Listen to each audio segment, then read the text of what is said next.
कैसे पाकिस्तान का मोहरा बना अमृतपाल? क्या आईएसआई के इशारों पर करता था काम? जाने आईएसआई से संपर्क में आने की पूरी कहानी। अमृतपाल सिंह, आज ये नाम देश ही नहीं बल्कि दुनिया में चर्चा का विषय बना हुआ है। खालिस्तान समर्थक और वारिस पंजाब दे का प्रमुख अमृतपाल सिंह अभी पुलिस के शिकंजे से बाहर है। पुलिस उसकी गिरफ्तारी को लेकर पूरी तरह से एक्शन मोड में नजर आ रही है। सर्च ऑपरेशन जारी है।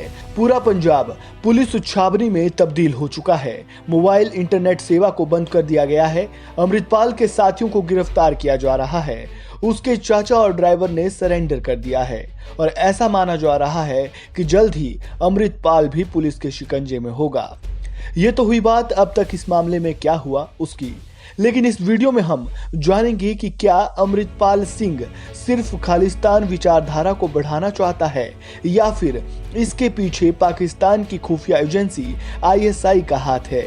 अगर ऐसा है तो आखिर कैसे अमृतपाल सिंह भारत विरोधी ताकतों का मोहरा बन गया।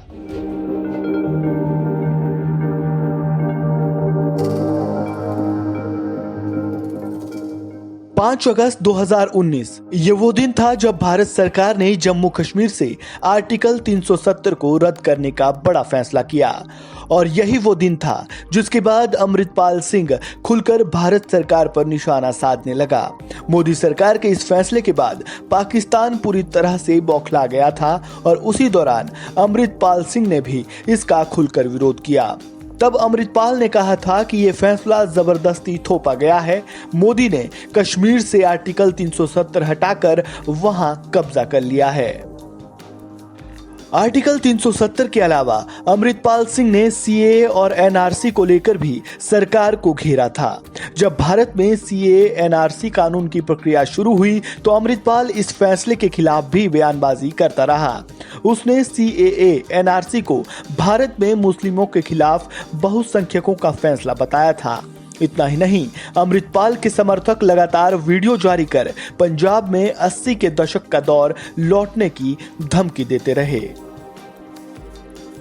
इसके बाद देश में शुरू हुए अब तक के सबसे बड़े आंदोलन किसान आंदोलन के बाद अमृतपाल सिंह पूरी तरह से एक्टिव हो गया।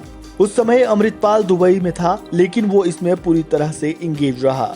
वो दुबई से भारत आया और आंदोलन में बढ़ चढ़कर हिस्सा लिया। तब उसने कहा था कि इस आंदोलन को अंजाम तक पहुंचाने के लिए हिंसा का रास्ता अपनाना चाहिए। अमृतपाल ने एक वीडियो जारी कर सिख धर्म के लोगों को तिरंगा हाथ में ना लेने की सलाह दी।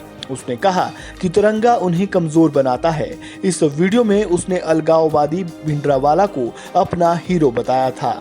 इसके अलावा उसने पीएम मोदी पर भी निशाना साधा था और कहा था कि पीएम मोदी पर सिख नौजवानों को भरोसा नहीं करना चाहिए। वह एक धर्म के वोट लेकर सत्ता में आए हैं, किसी काबिलियत से नहीं।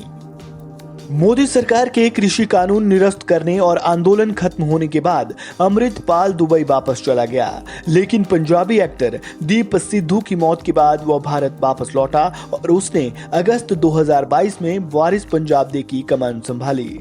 दुबई में जीन्स और टी शर्ट पहनकर घूमने वाला लड़का पंजाब लौटने के बाद अचानक पारंपरिक सिख वेशभूषा में आ गया। अब तक बात बयानों तक ही सीमित थी, लेकिन फिर कुछ ऐसा हुआ जिसने अमृतपाल सिंह के मंसूबों को सबके सामने ला दिया।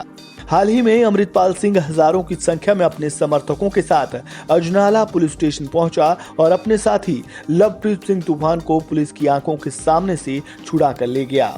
इस घटना में 6 पुलिसकर्मी भी घायल हुए थे।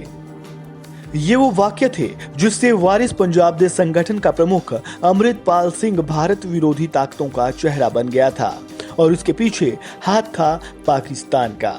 ऐसा माना जाता है कि अमृतपाल सिंह दुबई में रहते हुए ही आईएसआई के संपर्क में आ गया था। दुबई में आईएसआई के बहुत एजेंट रहते हैं। सूत्रों की माने तो उसने आर्टिकल 370 हटने के विरोध से लेकर अब तक सारे काम आईएसआई के इशारों पर किए। जालंधर के डीआईजी स्वपन शर्मा के मुताबिक अमृतपाल सिंह को खालिस्तान का चेहरा बनाना पाकिस्तान की खुफिया एजेंसी आईएसआई की सोची समझी साजिश थी। डीआईजी ने अमृतपाल को विदेशी फंडिंग मिलने की भी बात कही थी। इस खबर में फिलहाल इतना ही। ताज़ा अपडेट के लिए बने रहें वन इंडिया हिंदी के साथ।